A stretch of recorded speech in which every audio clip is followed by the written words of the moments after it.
Hello guys, कबीरा classes में आप सबका स्वागत है। लंबी छुट्टी के बाद एक बार पुनः मिलने का अवसर आपसे मिला है और हम अनुमान करते हैं कि इसके पहले जो भी वीडियो पड़े हैं आप बहुत अच्छी तरह से देखे होंगे। और आज हम इतिहास लेकर आए हैं जो आप जान रहे हैं कि चल रहा है मध्यकालीन इतिहास। और मध्यकालीन इतिहास में मैं विधिवत चर्चा किया हूँ। आपको इस्लाम धर्म का उदय, मोहम्मद गजनवी, मोहम्मद घोरी, इन सब के आगमन के बारे में बताए हैं। सिंधु अरबों का सिंधु पर आक्रमण, ये सारी चीज़ें बहुत विधिवत बताई हैं। आज हम जो टॉपिक लेकर आए हैं यह टॉपिक है दिल्ली सल्तनत, अर्थात दिल्ली सल्तनत जो भारत में 1206 से 1526 तक विभिन्न सुल्तानों का काल देखने को मिला, जिसमें विभिन्न सुल्तान रहे, विभिन्न वंश के लोग इसमें बैठे। हम उसको लेके चलेंगे, लेकिन इसमें सबसे पहले हम दिल्ली सल्तनत के बारे में या दिल्ली के बारे में कुछ चर्चा करना चाहेंगे आप लोगों से। इसी क्रम में देखिए, हम एक फॉर्मेट में सजाए हुए हैं। फॉर्मेट में इसलिए है कि आप लोगों को देखने और पढ़ने में सुविधा महसूस हो, तो हम बिना किसी भूमिका के चल रहे हैं। हम अगले टॉपिक की तरफ देखिए, दिल्ली सल्तनत। और यह दिल्ली सल्तनत का जो कार्यकाल था यह 1206 से 1526 ईस्वी तक था। यह बहुत लंबा कार्यकाल रहा, लगभग 300 सालों का यह कार्यकाल रहा। और समझ जाइए, यह 300 सालों में इस पे लगभग 5 वंशों ने शासन किया। उसमें 5 वंश हम आगे चल के बताएंगे कि वह जो 5 वंश थे उसमें तमाम ऐसे वंश थे, मामलुक वंश थे, खिलजी वंश था, सैयद वंश था, लोधी वंश था। यह तमाम लोधी वंश 5 वंश थे और 5 वंश ने शासन किया। लेकिन वो बारी बारी से पढ़ेंगे। सबसे पहले हम जान लें कि दिल्ली सल्तनत या दिल्ली क्या चीज थी, दिल्ली कब दिल्ली की स्थापना हुई, दिल्ली क्यों नाम पड़ा, दिल्ली का संस्थापक कौन था, किसके नाम पर दिल्ली का नाम दिल्ली पड़ा। हम सबसे पहले ध्यान दें, चले संस्थापक। दिल्ली का संस्थापक अनंगपाल तोमर था, जिसका मूल नाम बिलान देव था। अनंगपाल ने दिल्ली की नींव रखी थी। दिल्ली जैसे शहरों को बसाया अनंगपाल। और ध्यान दीजिए कि भारत में जितने भी शहर हैं किसी न किसी रूप में किसी न किसी शासन द्वारा बसाया गया है। उसी क्रम में दिल्ली जो है अनंगपाल तोमर द्वारा बसाया गया, जिसका मूल नाम बिलान देव था। अब ध्यान दीजिए कि यह तो बसाया, लेकिन क्या दिल्ली जब बसा उस समय दिल्ली ही नाम था? नहीं, दिल्ली के अन्य भी नाम थे और अन्य नामों में बहुत ऐसे नाम थे। जो दिल्ली के अन्य नाम था वह इंद्रप्रस्थ, दिल्ली से पहले इंद्रप्रस्थ के नाम से जाना जाता था। और केवल इंद्रप्रस्थ नहीं, इसको योगिनीपुर भी कहा गया। दिल्ली को इंद्रप्रस्थ कहा गया।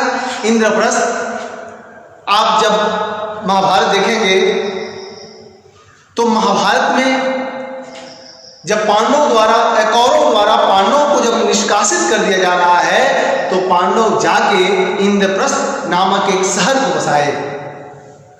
वह जो बहुत भव्य इंद्रप्रस्थ जगह था, उसकी राजधानी इंद्रप्रस्थ, जो पांडवों की राजधानी इंद्रप्रस्थ थी, बहुत भव्य था।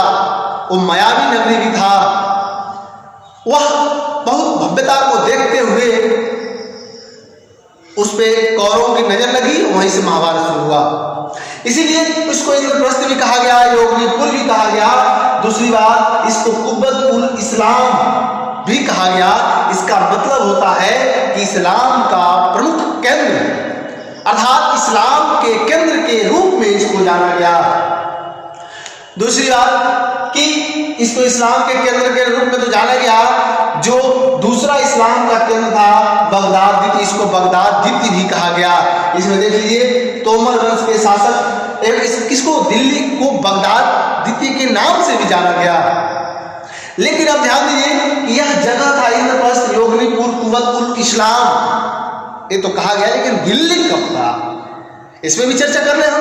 ध्यान दीजिए, दिल्ली तोमर वंश के एक शासक हुए थे ढिल्ली, या ढिल्ली जो थे या तोमर वंश के शासक थे।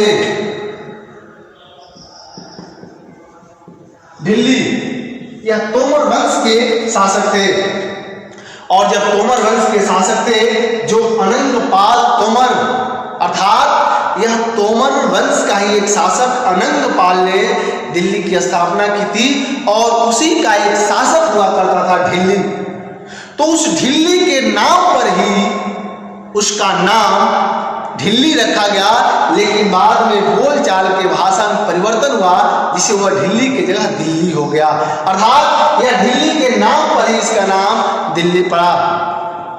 दूसरी बात आप देख लीजिए कि पृथ्वीराज रासो की जो कथा है, उस कथा में वर्णित लौह स्तंभ के ढीलेपन से कहा जाता है कि पृथ्वीराज रासो की जो द्वारा जो कथा वर्णित थी, उनके बारे में जो कथा लिखी गई थी, उसमें लौह स्तंभ का वर्णन हुआ था, जिसके ढीलेपन का उसमें चर्चा की गई थी और इसी ढीलेपन की वजह से इसका नाम दिल्ली पड़ा। यह भी प्रचलित है। तोमर वंश के शासक दिल्ली के नाम पर दिल्ली पड़ा, यह भी प्रचलित है। दिल्ली पड़ गया और दिल्ली इसका नाम पड़ा और राष्ट्र में इसका नाम चलता रहा। लेकिन एक बात और ध्यान दीजिए, यह तो नाम की सिलसिला थी, सिलसिला यहीं रुक नहीं गए। दिल्ली ने 300 सालों तक दिल्ली सल्तनत अपना कब्जा जमाए रखा। 300 वर्षों तक, लगभग 300 वर्षों तक इसमें शासक दिल्ली सल्तनत के राजाओं ने किया, जिसमें कई वंश आए, लगभग 5 वंशों ने शासन किया। तो ध्यान दीजिए, यह 5 वंश जो शासन किए, इस पांचों वंश में आपको एक बार हम याद दिला दें कि दास वंश, जिसको मामलुक वंश भी कहा गया, जिसको गुलाम वंश भी कहा गया, एक ही है। देखिए 3 नाम, उसको एक ही 3 नाम से कहा गया कि दास वंश, मामलुक वंश और गुलाम वंश। जब हम वंश पढ़ाएंगे तो दास क्या होता है, गुलाम क्या होता है, मामलुक क्या होता है, हम चर्चा करेंगे। दूसरा, इसमें इसके बाद जो शासक आए वह खिलजी वंश आई। खिलजी वंश के बाद जो तीसरा शासक आए वह तुगलक वंश आई, और तुगलक के बाद सैयद वंश, और सैयद के बाद लोधी वंश, अर्थात 5 वंशों ने 300 सालों में शासन किया। तो हम देखें कि दिल्ली को भव्यता कब मिली, और दिल्ली को भव्यता मिलने के साथ ही यह कब दिल्ली की समय पर इसकी भव्यता कम भी हुई और भव्यता बढ़ी। 1192 ईस्वी में तराइन का द्वितीय युद्ध हुआ, और यह तराइन का द्वितीय युद्ध राय पिथौरा अर्थात पृथ्वीराज रासो, पृथ्वीराज तृतीय, रासो ने पृथ्वीराज तृतीय, जिसे राय पिथौरा भी कहा गया, पृथ्वीराज तृतीय और मोहम्मद गोरी के बीच में तराइन का द्वितीय 1192 ईस्वी में तराइन का द्वितीय युद्ध हुआ। तराइन का प्रथम युद्ध भी हुआ था 1191 ईस्वी में, जो राय पिथौरा और मोहम्मद गोरी के बीच में हुआ था, जिसमें राय पिथौरा विजयी हुए। और 1192 ईस्वी में तराइन का द्वितीय युद्ध हुआ, और तराइन के द्वितीय युद्ध में राय पिथौरा अर्थात पृथ्वीराज तृतीय को हारना पड़ा।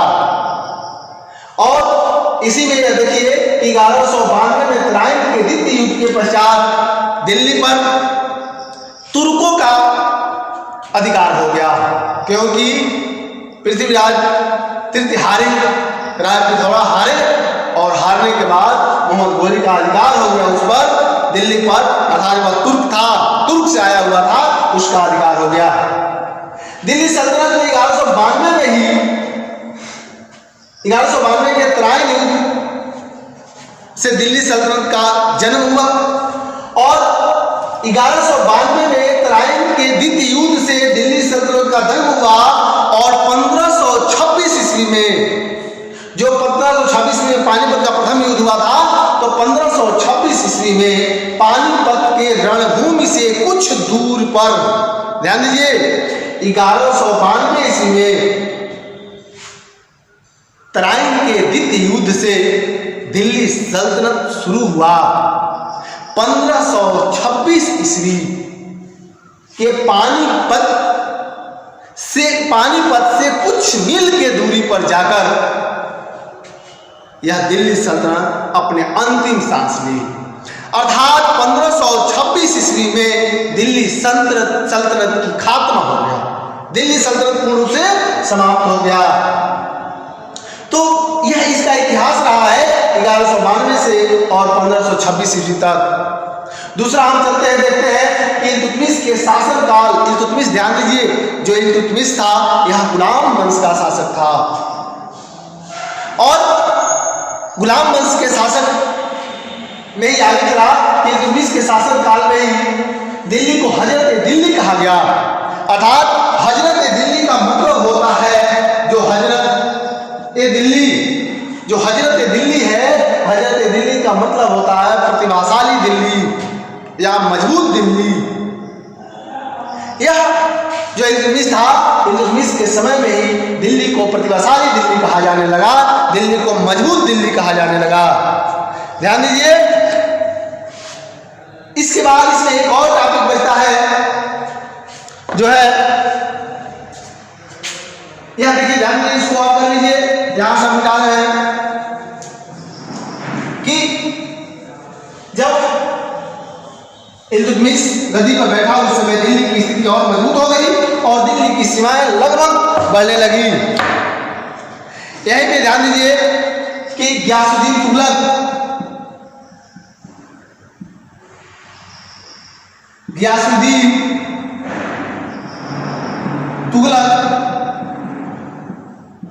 यह जो गियासुद्दीन तुगलक था, यह गियासुद्दीन तुगलक एक शहर बसाया जिसे तुगलकाबाद शहर के नाम से जाना गया। क्या कहा गया? तुगलकाबाद शहर के नाम से जाना गया। यह तुगलकाबाद शहर के नाम से जाना गया। यह दिल्ली सल्तनत के अधीन बसाया गया यह तीसरा शहर था। अर्थात यह दिल्ली के अंदर बसाया गया यह तीसरा नगर था, तुगलकाबाद शहर। दूसरी ओर देखते हैं कि इसके बाद दिल्ली सल्तनत में ही बलबन ने 3-4 किले बनवाए, भोजपुर, पटियाली, काम्पिल और जलानी, यह 3-4 किले बनवाए। जैसे जैसे इसमें बादशाह आए, बादशाह ने अलग अलग तरह से कोई नगर बसाया, कोई किला बनवाए। इसी क्रम में फिरोज तुगलक आता है। कौन आता है? फिरोज तुगलक।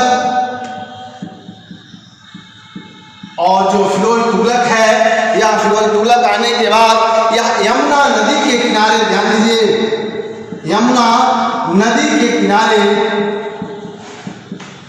यह यमुना नदी के किनारे एक शहर बसाया जो शहर फिरोजाबाद के नाम से जाना गया। यह शहर जो था वह फिरोजाबाद के नाम से जाना गया, फिरोजाबाद। और यह दिल्ली सल्तनत के अधीन बसाया गया 5वां नगर था। कौन नगर था?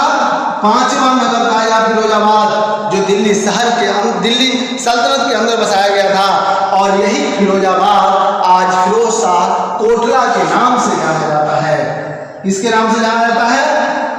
फिरोज शाह कोटला के नाम से जाना जाता है। इस प्रकार तमाम शहर बसाए गए। बसाने के बाद यह 1526 ईस्वी तक लगातार चलता रहा। अब इसी क्रम में ध्यान दीजिए, लगातार बढ़ते रहे, लेकिन बढ़ने के बाद दिल्ली की चाह लगभग विश्व में जो भी आक्रमणकारी आए या भारत में रहने वाले जितने भी स्थानीय शासक थे या क्षेत्रीय शासक थे, सबकी लालसा लगी रहती थी कि वह दिल्ली पर अधिकार करे। दिल्ली पर अधिकार करने का मतलब था कि उसका आधिपत्य, उसका साम्राज्य पूरे भारत में फैल जाना, अर्थात वह पूरे भारत पर अधिकार कर लेते थे। तो हर शासक की लालसा बनी रहती थी कि वह दिल्ली पर अधिकार करे। इसी क्रम में बाबर ने भारत पर आक्रमण किया, और जब वह आक्रमण किया तो आक्रमण के साथ बाबर ने तुर्कों से दिल्ली को छीनकर अफगानों के हाथ में दे दिया। ध्यान दीजिए, बाबर दिल्ली को तुर्कों से छीनकर अफगानों के हाथ में दे दिया। लेकिन उस उस समय एक हिंदू शासक भी भारत में हुआ करता था और वह हिंदू शासक था हेमू, जो 1556 ईस्वी में वह दिल्ली के गद्दी पर बैठा था। 1556 ईस्वी में वह दिल्ली के गद्दी पर बैठा, लेकिन वह बहुत दिनों तक नहीं रहा। वह दिल्ली को अपना केंद्र बनाया। वहां बैठने के बाद उसकी सामना अकबर से होती है, जहां अकबर का सेनापति या अकबर का संरक्षक बैरम खां था। उस युद्ध में हेमू के दुर्भाग्य थी कि बाबर और हेमू के बीच में लड़ाई हुई। उस लड़ाई में हेमू जीत ही रहा था उस युद्ध को। ध्यान दीजिए, वह युद्ध अंत समय तक हेमू के पक्ष में जा रहा था, क्योंकि हेमू उस समय शक्तिशाली था। बाबर की सेनाएं उसके सामने टिकने, अकबर की सेनाएं उसके सामने टिकने वाली नहीं थी, लेकिन वह युद्ध जीत ही रहा था। युद्ध जीतने के कगार पर था कि एक कहिए विनाशक तीर या हेमू के पराजय रूपी तीर जाकर हेमू के आंख में लगी। जब आंख में लगी तो सेनाओं को यह जानकारी हो गई, उसका सेनापति घायल हो गया। सेनाओं में भगदड़ मच गई, और भगदड़ का मतलब है कि तनिक क्षण में जो हेमू के पक्ष में विजय हो रहा था, वह विजय अब अकबर के पक्ष में चली गई। हेमू बंदी बनाया गया और बैरम खान द्वारा उसके कत्ल कर दिए गए। तो 1556 तक रहा। बाबर ने तुर्कों से छीनकर अफगानों के हाथ में दिया। उसके बाद कुछ दिन तक हेमू के हाथ में रहा। पुनः उस युद्ध में, पानीपत के युद्ध में अकबर द्वारा हराने के बाद हेमू को वह पुनः यहाँ पे अफगानों का अधिकार हो जाता है। दूसरी बात, यह अफगानों का अधिकार चला, लेकिन यह अधिकार बहुत लंबे समय तक, इनका अफगानों का भी बहुत लंबे समय तक दिल्ली पर कब्जा रहा। यह बहुत लंबे समय तक, उस समय तक कब्जा किए थे जब तक अंग्रेजों ने भारत पर कब्जा नहीं कर लिया। इसलिए लॉर्ड लेक ने 1 नवंबर 1803 ईस्वी को, लॉर्ड लेक जो था 1 नवंबर 1803 ईस्वी को लसवाड़ी में सिंधिया की सेना को पराजित किया। उसकी सेना को तहस नहस कर दिया, और तहस नहस करने के साथ ही अलीगढ़, आगरा, दिल्ली, अन्य पर वह अपना अधिकार स्थापित कर लिया। अब ध्यान दीजिए कि दिल्ली अब अफगानों से भी हाथ से निकल गई, और अफगान के हाथ से निकलकर वह अब, चूंकि देखिए ध्यान दीजिए कि अफगानों का अंतिम बादशाह जो था वह बहादुर शाह जफर था। बहादुर शाह जफर जो 1857 के क्रांति के बाद बहादुर शाह जफर को रंगून भेज दिया गया, जहां उसकी अंतिम समय में 1865 ईस्वी में उसकी मृत्यु हो गई। वह मुगलों का अंतिम नवाब था, अंतिम सम्राट था। तो यह दिल्ली पर अधिकार होने के साथ ही 1911 ईस्वी में जॉर्ज पंचम के सम्मान में तीसरा दिल्ली दरबार लगाया गया, और इस दिल्ली दरबार में जो उस समय अंग्रेजों की राजधानी कलकत्ता हुआ करती थी, 1911 ईस्वी में यह घोषणा की गई जॉर्ज पंचम के समय कि वह जो राजधानी है वह कलकत्ता से अब दिल्ली स्थानांतरित की जाएगी।